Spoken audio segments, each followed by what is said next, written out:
My name is Nora Chen. I'm 26 years old. A year ago at this time, a sister Irene, who had been struggling with depression for a long time, quietly left me in her own room. She left no suicide note, no final words, didn't even mess up the bed. When my mother opened the door the next morning, she looked like she was still asleep. I didn't make it to her funeral. I threw up 3 times in the airport bathroom, then sat on the floor of the departure hall and missed my flight. Later, my mother told me that many people came to the memorial service. The last row was filled with her students, and several of them were crying the whole time. I listened to my mother's calm voice on the phone and said, "Mom, I'll come back next week." "No rush. Your sister isn't going anywhere." I hung up and sat in my apartment for 3 full days. I didn't eat, didn't turn on the lights. On the 4th morning, when the sun came in, I noticed the potted plant on the one we bought together had died. I threw it out and replaced it with a new one. The new plant grew well with dark green, glossy leaves. I watered it every morning, like a ritual. I came to understand that when you lose someone, you need fixed routines to maintain your own order.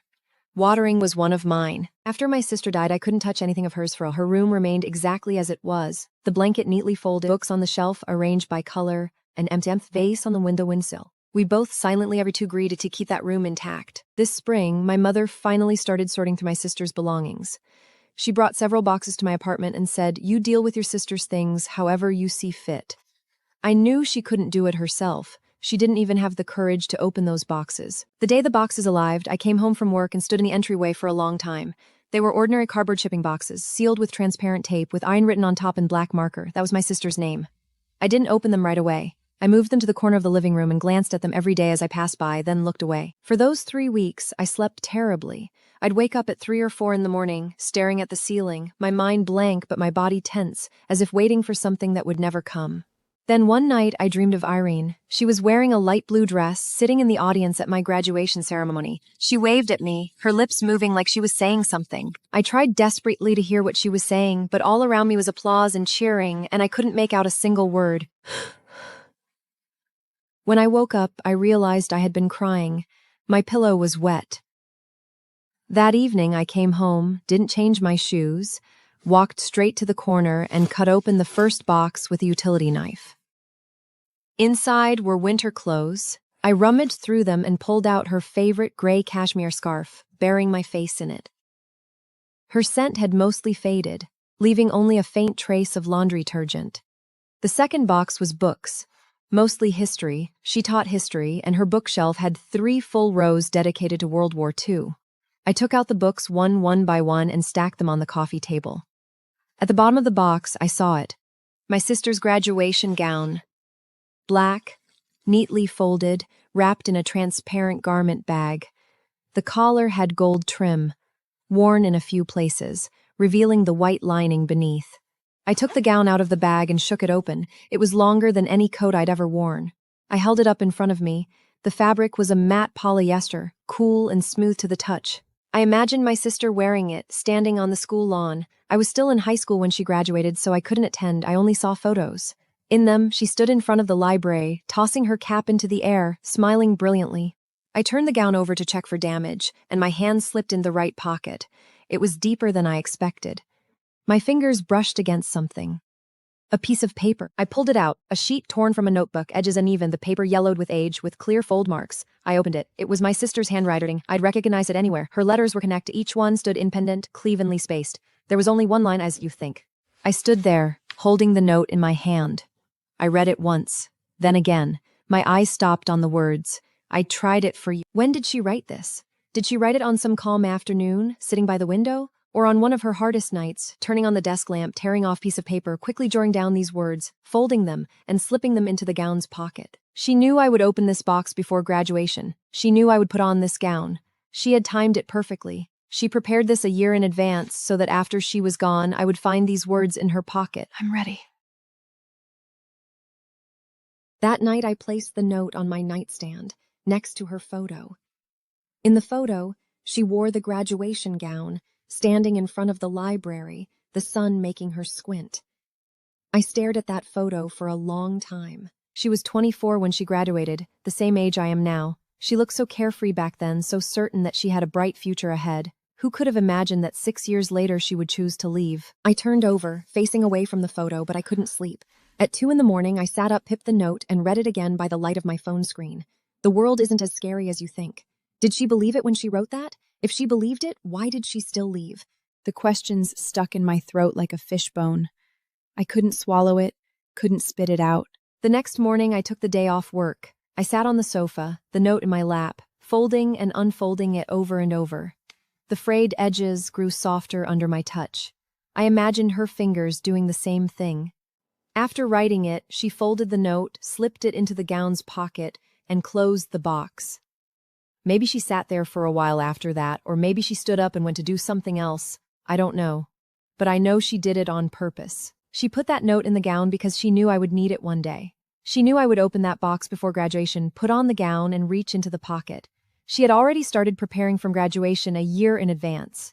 Even though she knew she wouldn't be in the audience, she still wanted to be there in some way. On the morning of graduation, I stood in front of the mirror and put on my sister's gown. It was a bit larger than my size. The shoulders slipped down slightly, the sleeves covering half my palms. I adjust the collar in the mirror and straighten the cap. The person in the mirror wore a black gown, gold-trimmed collar. She looked almost exactly like my sister in her graduation photo. I looked down at the right pocket and slipped my hand inside. It was empty. I had taken the note out and left it on the nightstand. But I knew it had once been there, folded by my sister's fingers, placed into the same pocket and closed. My hand paused in the empty pocket, feeling the fabric. Then I pulled it out, picked up the note from the nightstand, carefully folded it, and put it back. It had returned to where it belonged. The graduation ceremony was held on the school's main lawn. I sat among a sea of people in identical black gowns, listening to Chancellor recite words about the future and possibility. The words drifted in the air, no different from what had been said at every other graduation and in every other year. When it was my turn, I stood up, walked through the crowd, accepted my certificate, and turned toward the audience. My mother sat in the third row, on the right. She was wearing the dark blue coat I'd bought her. When she saw me turn, she raised her hand slightly. I raised mine too. Then I walked off the stage, returned to my seat, and placed the certificate on my lap. My right hand dropped and brushed against the right pocket of the gown. I felt the paper's texture through the fabric. I had graduated. My sister had promised she would come. She wasn't in the audience, but the gown I wore was hers. The note in the pocket was hers. The words, "I tried it for you," were hers. She had come. In a way, she had planned a year in advance. In the week after graduation, I thought about that note every day. I had it framed in a wooden frame and hung it on the wall across from my desk. Every time I looked up, I could see the words. My sister's handwriting was smooth even. The 7 characters of "The world isn't as scary as you think" lined up neatly. Sometimes I'd stare at it for a long time, trying to read her expression in the strokes. Did she write it with a frown, or was she calm? I would never know. But I started to wonder about something. If these words could give me strength, could they give strength to others too? I opened my computer and searched for mental health support hotline and sister mental health support. The search results showed a few organizations, most of which acquired professional licenses or substantial startup funding.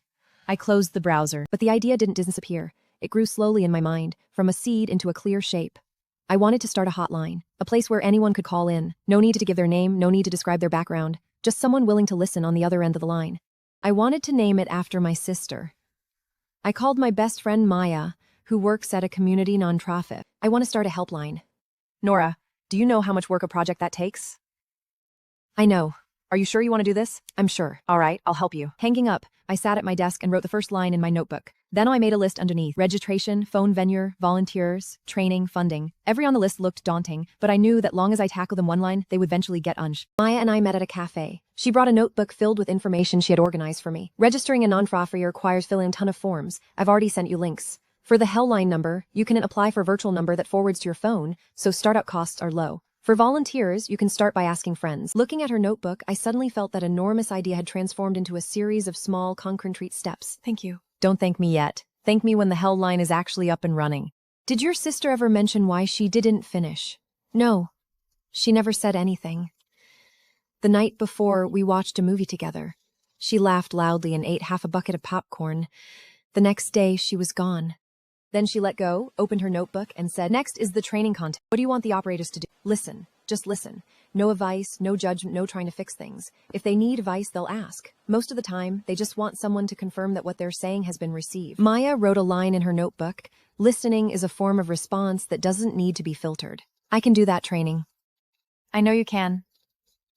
It was raining when we left the cafe. I stood at the door watching the rain hit the pavement. The water gathered into thin streams flowing along the curb. I wonder when the last time my sister saw rain was. Did she stand by the window watching the same rain, thinking the same thoughts? Maya helped me rent a small room at the community center, the rent covered by a small grant she'd applied for from a foundation. The room wasn't big. It could fit 8 chairs.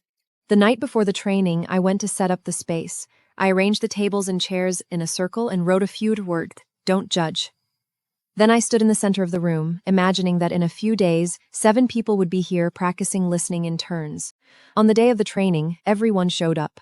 They came from different backgrounds. A retired nurse, a psychology student, an insurance claims adjuster, a stay-at-home mom. What they had in common was a willingness to spend time listening to strangers. I introduced myself, then asked everyone to say why they came. The retired nurse said that many of the patients she used to care for had no one to talk to, and she wanted to continue that work. The psychology student, she wanted to put theory into practice. The stay-at-home mom said, been listening to her kids for over a decade. She had plenty of practice. Then Maya started the listening exercise. In pairs, sitting face to face, one person spoke for 3 minutes while the other listened. No interrupting, no questions, no responses. After 3 minutes, they switched. The room was quiet for a long time. I watched them take turns speaking and listening. Some had tears welling up in their eyes. Not because they were saying anything particularly heavy, because finally, someone was sitting there quietly listening, without interrupting, without judging, without rushing to give advice. At the end of the day, I wrote one word in my notebook. Ready. In the first week of the helpline's operation, there were no calls. I sat in the community center for an entire afternoon, staring at the Blackfinch telephone. It was a second-hand phone Maya had found from her office. The numbers on the butts were a little faded, but it still worked. I connected the line, tested the dial tone a few times, confirmed it was working, then sat down and waited. No calls on the first day. No calls on the second. None on the third either. I started to wonder if I'd done something wrong. Was the promotion insufficient? Was the number too hard to remember? Did no one actually need this service? On the 4th day, I sat next to the phone, watching the sky outside go from light to dark. I reached out and touched the receiver, then pulled my hand back. On the 5th day, the phone rang. I picked it up, my heart pounding. I said, "Hello, this is the Irene Helline. I'm Nora, the operator." There was no response on the other end. I heard breathing very soft, like someone unsure whether to speak. I said it again. "I'm here, no rush." The silence lasted about 30 seconds. Then a young woman's voice said, I don't know what to say. I said, "That's okay. You don't have to say anything. I'm here." She said, "I just wanted to confirm that this number is real." I said, "It's real, I'm here." Then she started talking. She said she'd been having trouble sleeping lately, lying in bed staring at the ceiling until dawn, and during the day she couldn't wake up. She said she didn't want to tell her friends, afraid they'd think she was being dramatic. She said she didn't know what was wrong with her. I listened. I didn't interrupt.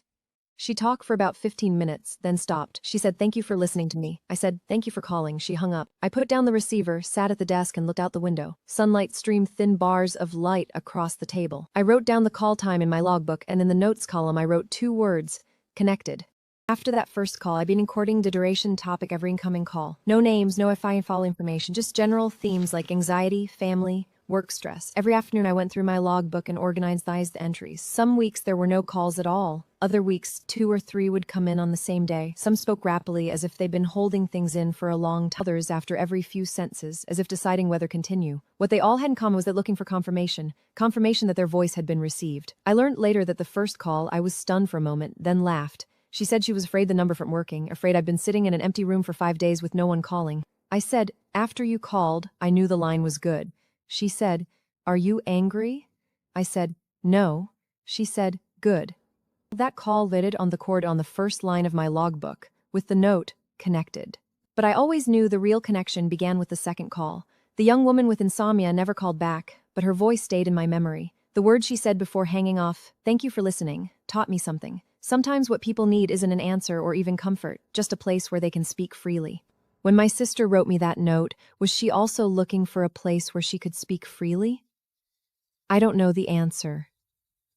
But I know what I'm doing now is providing that place for others, the way she once tried to do for me. One afternoon, a middle-aged woman called. Her voice was steady with no obvious emotional expression to keeping her custing pressed down at the very bottom. She said had recently quit her job to can care for home her sick mother. She said all of this in a matter-of-fact tone, like she was reporting the weather. Then she paused and said, "What I just said, I've never told anyone. Thank you for trusting me with that. When I tell my husband about things at home, he forgets as soon as I finish. When I tell friends, they just say, be strong. I just want someone to know what I'm going through. I don't need advice. I hear you." Then she kept talking about what her mother was like when she was young, about her mother used to walk her to school. Her voice softened slightly, and her pace slowed down. She talked for nearly half an hour. I should go bring my mother her meal. Okay, Can I call again next time? anytime.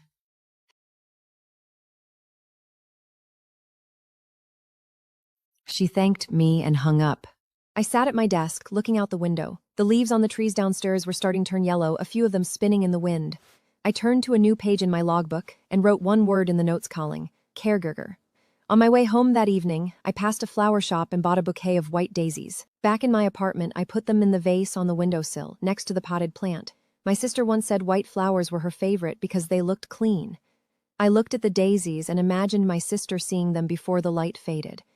Then I turned off the light and went to sleep.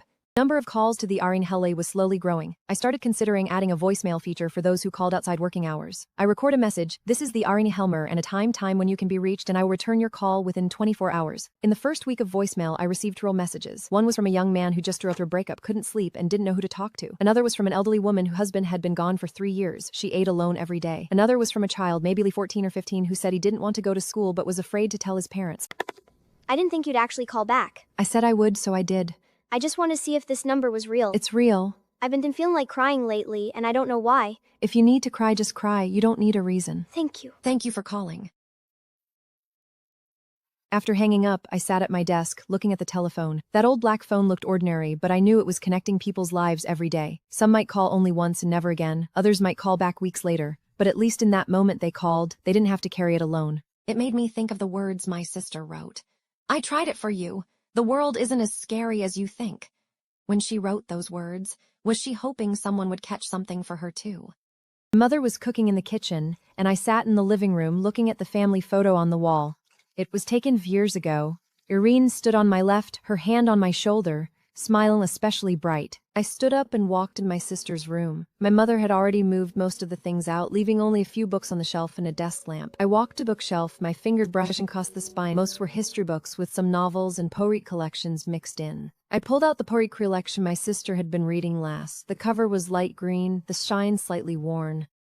I opened it. The pages had yellowed, and a few corners were folded. I turned to the folded page. I didn't fully understand the poem, but in the margin there was a line written in pencil. The handwriting was very light. The pencil marks were little smudged, as if been touched any times after being written. She wrote it twice. "I tried it for you and I tried." One in the gown pocket for me, one hidden in the poetry collection. Maybe for mother, maybe for herself. I closed the book, held it to my chest, and stood in the empty room. The empty vase on the windowsill cast a long, thin shadow in the afternoon light. I closed my eyes and stood for a long time. Then I walked out of the room, put the book in my bag, and brought it back to my apartment. I bought a new frame, larger than the previous one. I placed the page torn from the poetry collection inside it, hanging it side by side with a note on the wall across from my desk. On the left, "Little sister, I tried it for old isn't as scary as you think. If one day I'm not here, tell Nora I tried." The same handwriting, written at different times, placed in different places, but they said the same thing. My sister had prepared before she left. She didn't just leave one note, she left a backup. She wrote the same words in the poetry collection, in case I didn't find the note in the gown, in case I didn't open that box. She had another way to let me know. She considered 2 possibilities. She was planning for the scenario where I might not find her. I sat at my desk, looking at those 2 lines. The desk lamp cast a warm glow on the glass. I imagined my sister sitting at her desk, turning on the lamp, tearing off a piece of paper, writing that line, folding it, putting it in the gown pocket. Then maybe she picked up another book, opened it, and lightly wrote another line in pencil in the margin. She did it so quietly, so carefully, like completing something she knew was important but didn't need anyone to see. I don't know what she was feeling when she wrote them, calm or broken, but I know when she wrote those words, she was thinking of me. She was thinking of what I would be like after she was gone. She prepared for me in advance. I reached toward the frame and touched the glass surface. Cool, smooth. I pulled my hand back and continued writing my records. About half a year into the Irene Hollins operation, one of the volunteers was chatting with me during a break and asked, "How many people do you think we can help?" I looked out the window and answered honestly, "I'm not sure." "Do you think anyone actually gets better because of us?" "I don't know if they'll get better, but I know that while they're on the phone with us, they don't have to face it alone." I spoke slowly, sharing my thoughts. She nodded and didn't ask again. Later, I wrote a passage in my logbook, not for anyone else to see. I wrote, "Change is hard to measure. People don't get better from one phone call, but they might decide to one day at a time, and they get through it." I later tucked that passage away with my sister's notebook. In the fall, the helpline received a call from a female college student. She spoke fast, frantically describing her situation. "Skipping class, I don't want to leave my room. I used to be outgrown, but now I feel like everyone is staring at me. My heart races and starts sweat. Am I going crazy?" "You're not going crazy. You're just going through a difficult time." How do you know? "Because I've had difficult times too." Are you better now? I'm not sure if better is the right word, but I'm still here. There was a long silence on the other end. After a while, she said softly, "Thank you for still being here." After she hung up, I sat at my desk. The leaves on the plane trees outside were turning yellow. With a gust of wind, a few fell and drifted onto the windowsill. I wondered if my sister, at the same age I am now, ever went through moments like this. If she did, how did she get through them?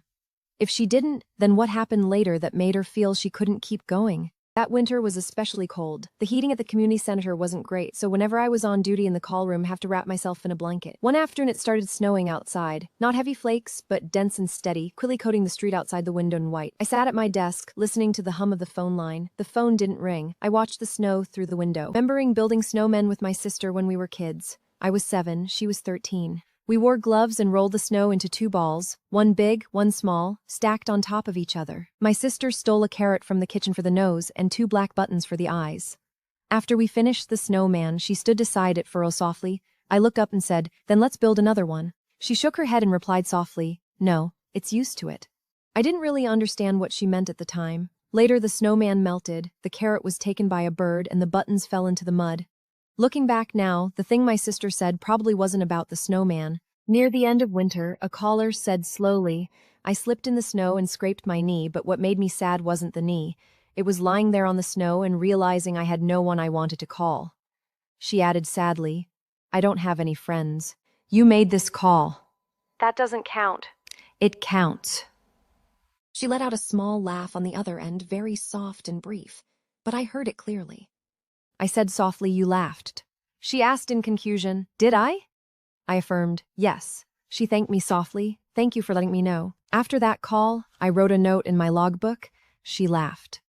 When spring came, the helpline received a call from a mother. Her voice was full of anxiety, her words coming fast as if clutching at the last rope. My daughter has been feeling really down lately, locking herself in her room for days without coming out, and I don't know what to do. Should I knock or wait for her to come out? Should I say something or say nothing? What have you done? I leave food at her door every day, and at night I say goodnight through the door. You're doing very well. But I feel like it's not enough. You're already doing something. That's enough. There was a long silence on the other end. Then she spoke with a choked voice. "I'm so afraid she'll end up like me. I was like this when I was little, and no one was there for me back then. I got through it, but I don't want her to have to get through it alone." Have you ever told her about your childhood? No, I don't want her to think it's hereditary. Maybe knowing she's not alone in this would help. Thank you. After sat at my desk, looking at the new buds on the branches outside. The green was so light it was almost translucent. When my sister taught history in middle school, did she ever have students like this? Did she sat in some office too, trying to figure out how to help a child who had shut herself in? The helpline was slowly growing in scale. Maya helped me secure new funding to add an extra line. We recruited more volunteers, and the community center gave us a larger room. The new room had 4 more tables than the previous one, with a black telephone on each. I went to a second-hand market and bought a few cups and a hot water kettle, putting them on a shelf in the corner, and placed some potted plams on the windowsill. On the day of the new volunteer training, I watched them sitting at the desks practicing taking calls. Their bodies leaned forward slightly, hands holding the receivers, occasionally jotting down a few words on sticky notes before continuing to listen. Their postures and movements looked familiar, the same way I held myself when I took calls. I stood at the door for a while, then returned to my own desk. In my logbook, I wrote down the new volunteers' names and shift times, neatly arranged, with notes on each person's availability. Then I flipped to the very first page of the logbook and saw the first call log, connected. That was Maya's call. Back then, I was the only person sitting in front of this line. Now there were more than a dozen. My sister's note led me to pick up the first call, and then that call became 2, 3, dozens, hundreds. Every call was a confirmation that someone was listening, confirmation that someone was willing to stay on the line. One call came from an elderly woman. She spoke calmly, sharing her story. My daughter passed away several years ago, and now I pellers long count of hemai those my fours. The biggest eyes now pels to falla de connection, Irene. My daughter's name was Irene too. Her voice was calm, no crying, no trembling. She was just telling a story about someone who shared the same name. I didn't interrupt her. She talked for about 20 minutes, from her daughter's childhood all the way to when she left for college. I haven't talked about her to anyone in a long time. Thank you for sharing that with me.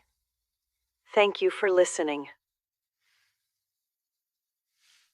After she hung up, I sat at my desk. The potted plant on the windowsill cast a slanted shadow in the afternoon light. I thought about how my sister's name was being spoken by more and more people. Through the helpline's name, through the website introduction, through the callers who dialed in. Her name was no longer just a marker of someone who had disappeared. It had become a verb, an action of connection. I added a new section to the helpline's website titled About Irene. I only wrote 2 sentences. She told me the world as scary as it seems. No more information than that. No biography, no profession, no mention of how she left. Just those 2 sentences. Later I would occasionally check the visitor count for that section. Not high, but not 0. People were reading it. Some would pause for a few seconds or longer after seeing those words, then leave. One caller mentioned those words on the phone, her voice choked with emotion. I cried when I read I choose to believe her, because I also want to believe in something, but I don't know what I can believe in. You can start by believing in this phone call. I do. One day I received a handwritten letter. It was sent to the community center, addressed to the Irene helpline. The paper was ordinary lined paper, the handwriting neat, with no signature. The writer said she had called the helpline once a year ago, at her lowest point. She didn't say much on the phone, but the operator stayed on the line, waiting until she spoke first. The letter read, after that day, I slowly got better, not all at once, bit by bit. I can't be sure if the phone call was the reason, but I know for certain that someone heard my voice that day. I still don't know who answered the phone, but I want her to know that her voice has stayed in my mind. I refolded the letter and put it back in the envelope, placing it in my desk drawer. I couldn't reply to her because she hadn't left an address. But I didn't need to reply. The letter had already done what it needed to do. It let me know that my sister's note was still reaching forward, extending into the hands of people I didn't know. The helpline volunteers was a woman named Sarah. She was a very quiet person, didn't talk much, but she was especially patient when answering calls. Nora, have you ever called your sister's number? Yes. I called my mom. Her mom had passed away 3 years ago, but she still kept that number. Every time she missed her, she would dial it and listen to the empty number tone. Sometimes I just want to hear that sound to remind me that she was once connected. I understand. We sat in the break room, sunlight streaming in and forming a bright patch on the floor. No one spoke, but it wasn't awkward. Time for my shift.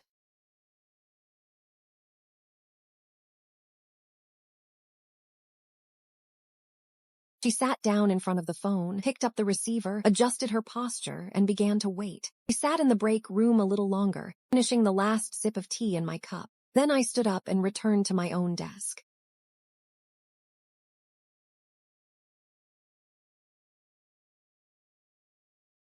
My sister died by suicide late last year. I've never told anyone about it. I think about her every day, but I don't know how to express it, and my family never brings it up. Sometimes when I'm walking the street and see someone who looks like her, I'll follow them for a few glances, then I realize it's not her. Am I not just missing someone? Have you ever felt this way too? My sister's gone too. Then are you better now? I'm still here. Me too. Thank you for not trying to comfort me. I'm not good at comforting people. That's enough.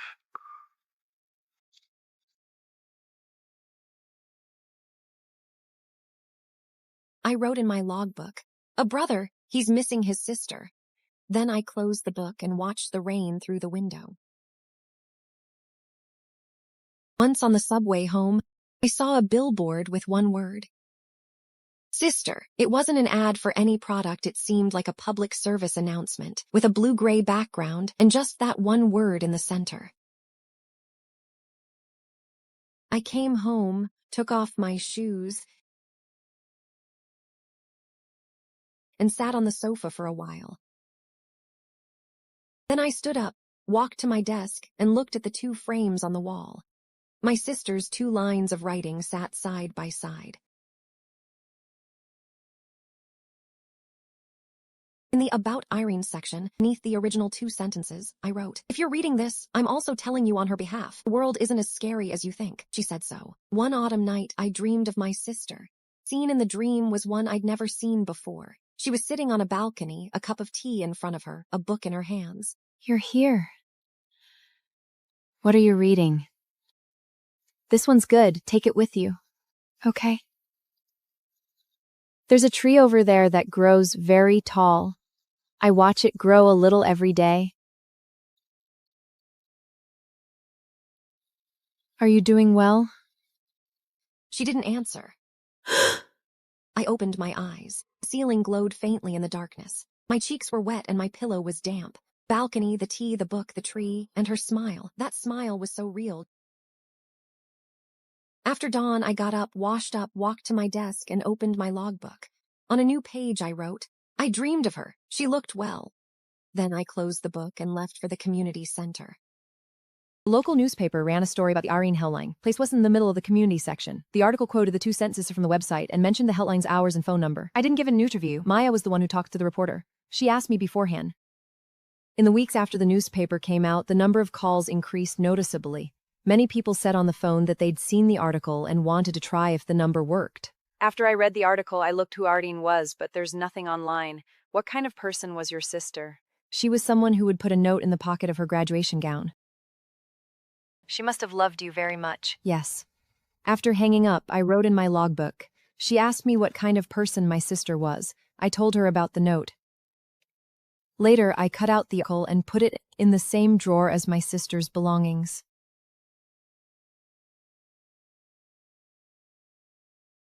A high school girl called. She said she'd been crying a lot lately and didn't know why. She said her friends thought she'd been acting strange, but she couldn't explain it. I'm afraid I'm really sick. You're not necessarily sick. You might just need someone to listen. If I talk to you, will you think I'm weird? No. Then she started talking about her life. She talked about many small things. Exams, family, confusion about the future. She would go off topic, jumping from one subject to another, but I didn't interrupt her. Are you done? Yes. Thank you for sharing this with me. I think I feel a little better. That's good. Can I call again next time? Anytime. After she hung up, I looked at the sky outside. The autumn clouds were high and thin, drifting especially slowly across the blue sky. I sat for a while, then picked up my pen and wrote in my logbook. High school student first call, cried, but her voice was bright when she left. One night, the phone rang close to midnight. I had about to turn off the lights and go home, but seeing the caller ID, I hesitated for a moment and picked up anyway. Hello, I don't know. You already called, so it was the right thing to do.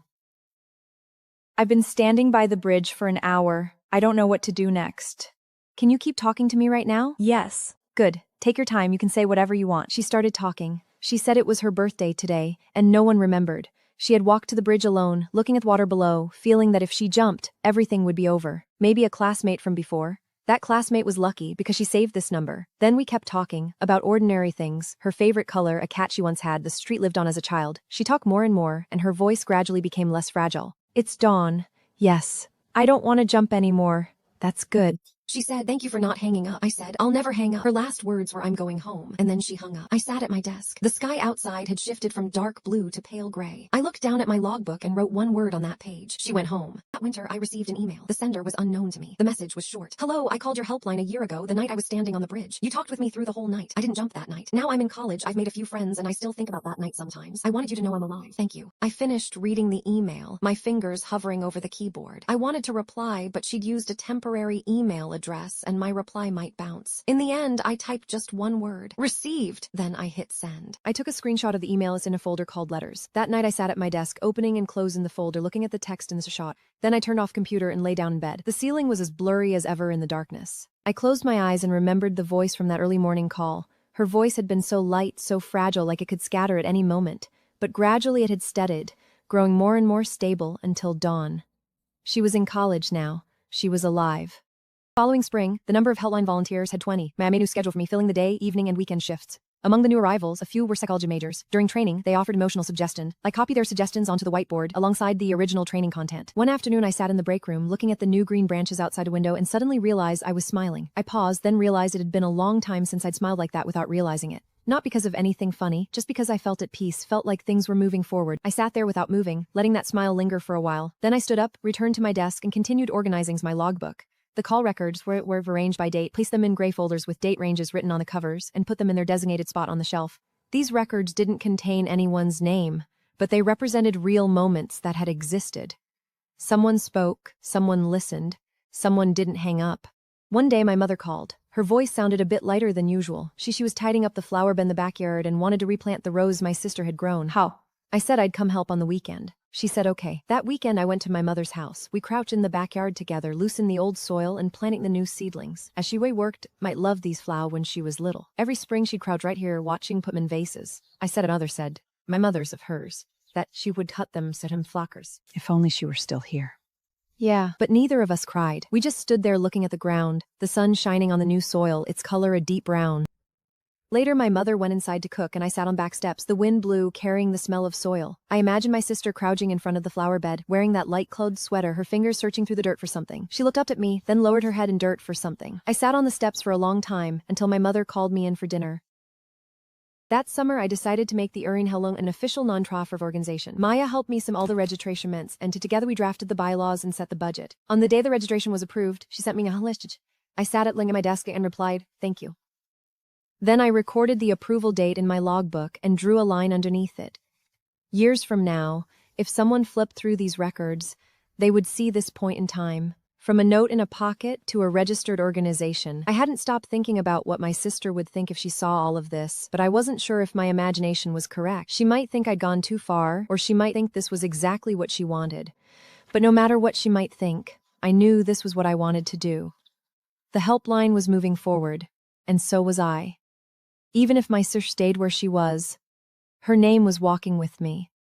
One autumn afternoon, I sat and reopened the box containing my sister's belongings. It had been several times before, and I'd gone contents multiple rounds. It had already been organized. But that day I dug to the bottom and found I hadn't noticed before. Off with no recipient, no address, no smark. Inside was a piece of neatly folded letter paper. I opened it. It was my sister's handwriting. Nora, congratulations on grading. I knew you this letter. Just that one sentence. She had placed the letter at the very bottom of the box, covered by the scarf. She might have put it in at the same time as the note, or perhaps even earlier. I sat at my desk, looking at those words, sunlight falling on the corner of the paper. She had left everything she could. The note, the pencil words in the poetry collection, this letter. It was as if before she left, she had written down everything she wanted to say and scattered them in different places, waiting for me to find them one by one. I refolded the letter and put it in a new folder, writing on the cover, Irene, Subsequent Discoveries. I placed it with the previous notes. One day, a young girl came to visit the community center. She'd seen the volunteer recruitment information on the website and emailed to ask if she could come take a look first. I gave her a tour of the call room. She stood at the doorway, looking at the room's setup, a few tables, black telephones, the schedule on the wall, the potted flowers on the windowsill. She didn't go inside, just stood at the door and looked for a while. Don't you get bored sitting here waiting for calls every day? Sometimes, but it's not boring when the phone rings. What's the longest call you've ever taken? about an entire night. Can you tell me about it? There was a girl who told me on the phone that she was standing on a bridge. I talked with her until dawn. Later, she emailed to say she was still here. Can I sign up? Of course. I printed out the application form and training schedule and handed them to her. She took them, folded them, put them in her pocket, nodded, and turned to leave. I stood at the call room door, watching her figure disappear at the end of the hallway. The potted plant on the windowsill cast a crisp shadow in the midday light. One winter night, I sat on my apartment sofa, holding the graduation gown. The garment bag had been removed, and the gown was folded on my lap. I reached out and ran my hand over the fabric. The gold trim at the collar had begun to fray in places, but I didn't repair it. Those worn marks were left by my sister. They belonged to her. I spread the gown open and slipped my hand into the right pocket. It was empty. The note was now in a frame on the wall, no longer something needed to be hidden in a pocket waiting to be discovered. But my hand still paused in that pocket, feeling the fabric's texture. My sister's hand had once been in the same place. When she placed the note inside, her fingers had touched the same lining. Across time, we met in that same pocket. I folded the gown, put it back in the garment bag, and hung it in the corner of my closet. It no longer needed to be worn to a graduation ceremony, but it needed to be kept. It was the closest thing I had to my sister. A garment she had worn, I had worn, and where both our fingers had lingered in the same pocket. Today is the 3rd anniversary of the Irene Heltleast. I didn't plan any celebrations or tell anyone. In the afternoon, I went to community center and sat at my desk as usual. The phone didn't ring. That black telephone was still the same old one, the numbers on its buttons even more worn now, but the line was still active. If someone called right now, it would ring. I placed my hand on the telephone, feeling its cold surface. 3 years. In 3 years, this line had connected so many voices. I would never know their names, never see their faces, but they had lingered on this line, saying things they'd never have said to anyone else. Then they hung up and returned to their own lives. Some would get better, some wouldn't. But at least during the time they were on the phone, they weren't alone. They weren't alone. I stood up, pushed my chair back under the desk, and picked up my coat from the back of the chair. Before leaving, I looked back at the room one last time. The telephone sat quietly on the table, and the potted flame on the windowsill glowed green in the sunlight. I stood on the steps, squinting as my eyes adjusted to the brightness. Then I walked down the steps and headed home. Not fast, not slow. No need to chase anything.